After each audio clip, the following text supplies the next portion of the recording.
नमस्कार, स्वागत है आपका बुलेटिन के special segment CM highlights today में। मैं हूं आपके साथ उदय। देखिए हमारे साथ कि कैसे मुख्यमंत्री डॉक्टर मोहन यादव की पहले मध्य प्रदेश को बदल रही हैं। Mohan moves, MP improves.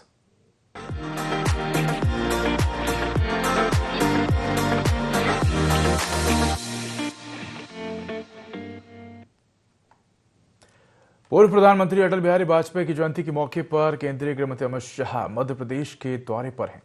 Gwalior में मुख्यमंत्री डॉक्टर मोहन यादव की अध्यक्षता में आयोजित अभ्युदय मध्य प्रदेश ग्रोथ समिट में उन्होंने शिरकत की और औद्योगिक इकाइयों को डायरेक्ट बेनिफिट ट्रांसफर के माध्यम से 725 करोड़ की प्रोत्साहन सहायता राशि का सिंगल क्लिक के माध्यम से अंतरण किया। इस अवसर पर केंद्रीय गृह मंत्री ने 2 लाख से अधिक निवेश प्रस्तावों का शिलान्यास और लोकार्पण भी किया। अमित शाह ने इस अवसर पर ग्वालियर मेले का उद्घाटन और अटल संग्रहालय में किए गए उन्नयन कार्यों का भी लोकार्पण किया। कार्यक्रम में मुख्यमंत्री डॉक्टर मोहन यादव ने कहा कि यह सम्मेलन प्रदेश सरकार के संकल्प को और आगे बढ़ाने वाला सिद्ध होगा। उन्होंने कहा कि प्रधानमंत्री नरेंद्र मोदी के मार्गदर्शन में प्रदेश सरकार विकसित भारत के लक्ष्य को पूरा करने और भारत को विश्व की तीसरी सबसे सशक्त अर्थव्यवस्था बनाने के लिए अपना महत्वपूर्ण योगदान दे रही है। तो वहीं केंद्रीय मंत्री अमित शाह ने कहा कि मुख्यमंत्री डॉक्टर मोहन यादव के नेतृत्व में मध्य प्रदेश विकास की नई दिशा में अग्रसर है। क्षेत्रीय निवेश कॉन्क्लेव और निरंतर भूमि पूजन से राज्य की आर्थिक प्रगति को गति मिल रही है। साथ ही पीएम मित्र पार्क के माध्यम से प्रदेश के कपास उत्पादक किसान सीधे लाभान्वित होंगे और इससे उद्योग और रोजगार के नए अवसर सृजित होंगे।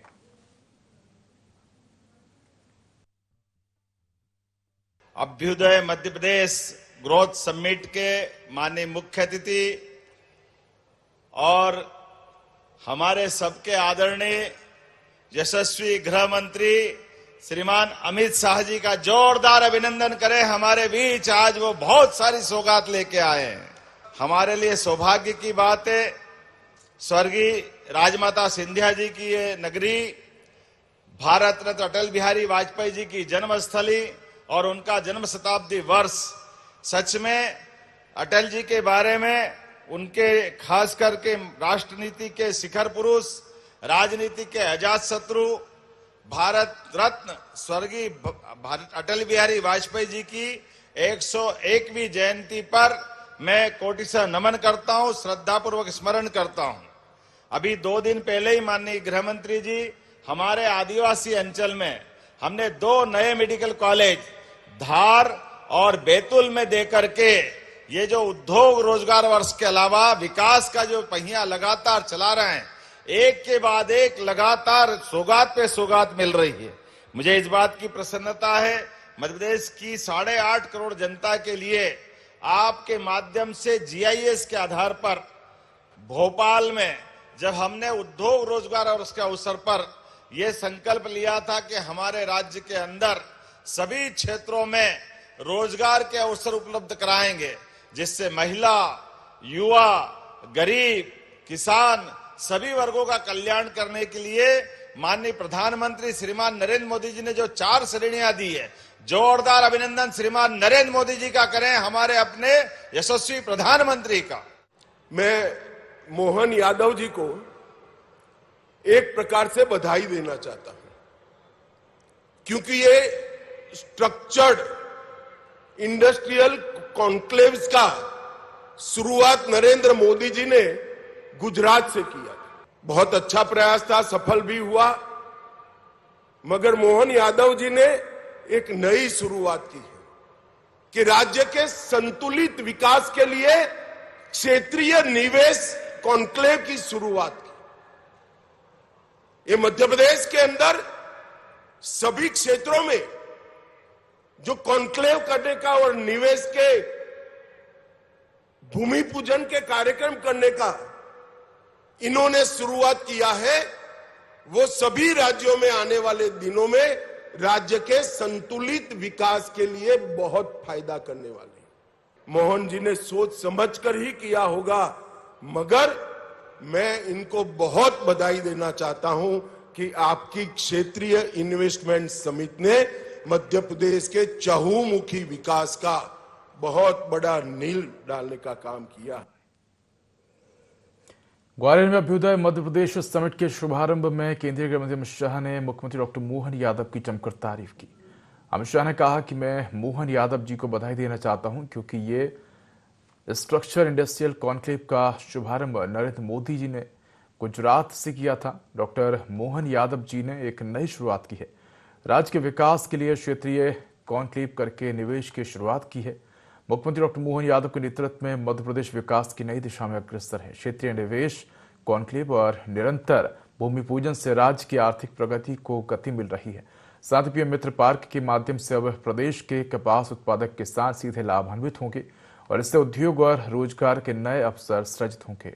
मैं मोहन यादव जी को बधाई देना चाहता हूं क्योंकि आपने क्षेत्रीय इन्वेस्टर समिट करके मध्य प्रदेश के चहुमुखी विकास की नींव रखी है। इसके साथ ही अमित शाह ने कहा कि मोहन यादव जी शिवराज सिंह चौहान से भी ज्यादा ऊर्जा से काम कर रहे हैं।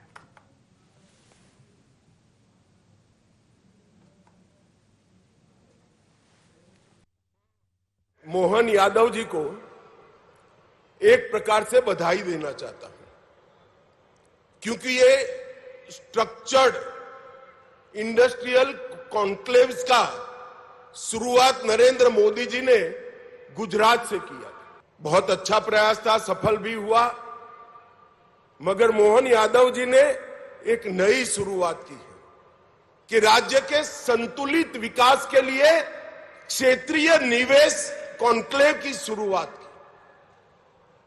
ये मध्य प्रदेश के अंदर सभी क्षेत्रों में जो कॉन्क्लेव करने का और निवेश के भूमि पूजन के कार्यक्रम करने का इन्होंने शुरुआत किया है, वो सभी राज्यों में आने वाले दिनों में राज्य के संतुलित विकास के लिए बहुत फायदा करने वाले हैं। मोहन जी ने सोच समझकर ही किया होगा, मगर मैं इनको बहुत बधाई देना चाहता हूं कि आपकी क्षेत्रीय इन्वेस्टमेंट समिति ने मध्य प्रदेश के चहुमुखी विकास का बहुत बड़ा नींव डालने का काम किया है।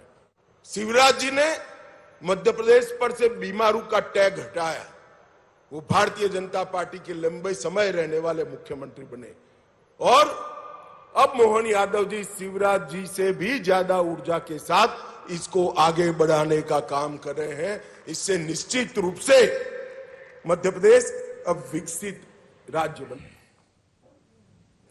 रीवा में कृषक सम्मेलन में सीएम डॉक्टर मोहन यादव ने कहा कि प्रदेश में किसानों और प्राकृतिक खेती को बढ़ावा दिया जा रहा है। दुग्ध उत्पादन भी बढ़ाया जा रहा है। हमने सभी गौशालों में प्रति गौ माता का चारा 20 रुपए से बढ़ाकर 40 रुपए कर दिया है। कार्यक्रम में केंद्रीय गृह एवं सहकारिता मंत्री अमित शाह ने कहा कि किसानों को प्राकृतिक खेती करना चाहिए। प्राकृतिक खेती एक ऐसा पारंपरिक प्रयोग है जिसे हम समय के साथ भूलते चले गए। एक ही देशी गाय से 21 एकड़ भूमि में प्राकृतिक खेती की जा सकती है। किसान की मेहनत से जो अनाज उत्पन्न होता है वही पूरी दुनिया का पेट भरता है। केंद्रीय गृह मंत्री अमित शाह ने कहा कि आज अनेक प्रकार की बीमारियों की जड़ रासायनिक उर्वरक है। प्राकृतिक खेती एक ऐसा प्रयोग है जो न केवल किसान की आय को कम नहीं होने देता बल्कि उसकी उपज को शुद्ध और गुणवत्तापूर्ण बनाता है। इससे आय बढ़ती है, पानी की बचत होती है।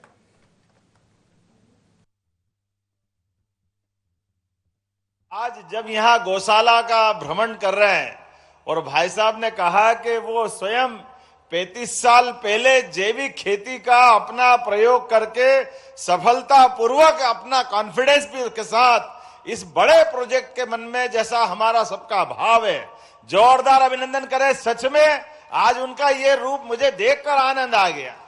माननीय उप मुख्यमंत्री राजेंद्र शुक्ला जी जिनके प्रयास से ये शासकीय गौशाला प्रारंभ हुई, ये नया प्रकल्प प्रारंभ हुआ। हेमंत जी भी लगातार ऐसे गौशाला और बहुत सारे काम जैविक खेती के करते हैं। उनका भी विविध रूप है, बहुरंगी, उनकी अपनी उनके व्यवस्थाओं के आधार पर स्कूल का, गौशालाओं का, दूध उत्पादन का, फूड पार्क का, एग्रीकल्चर सेक्टर में काफी रुचि रखते हैं हेमंत जी।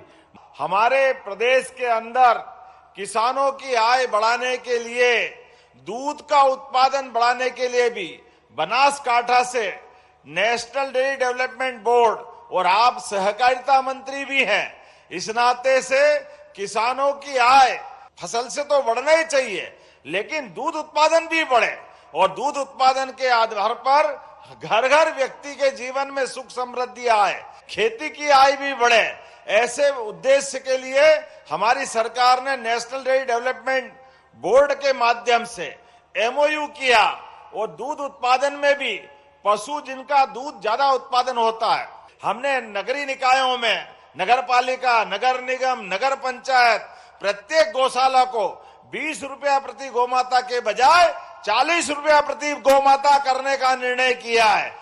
किसान का काम करने वाले, गौ पालन का काम करने वाले हमारे अच्छे किसान हैं, उनको आगे मार्गदर्शन कर सकता है, ऐसा एक बहुत अच्छा प्रकल्प यहां बनाया गया है।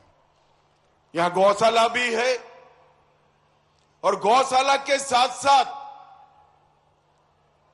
गाय के गोबर से निर्मित प्राकृतिक खेती की पूरी श्रृंखला और 5 स्तरीय खेती, जो सब्जी भी उगाती है, बेले भी देती है, पपीते जैसे मध्यम कद के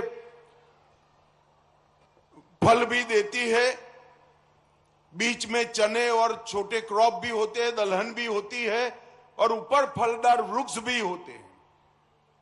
1 एकड़ के अंदर 1.25 लाख रुपए से ज्यादा इनकम देने वाला ये प्रयोग निश्चित रूप से छोटे किसानों के लिए बड़ा आशीर्वाद रूप होने वाला।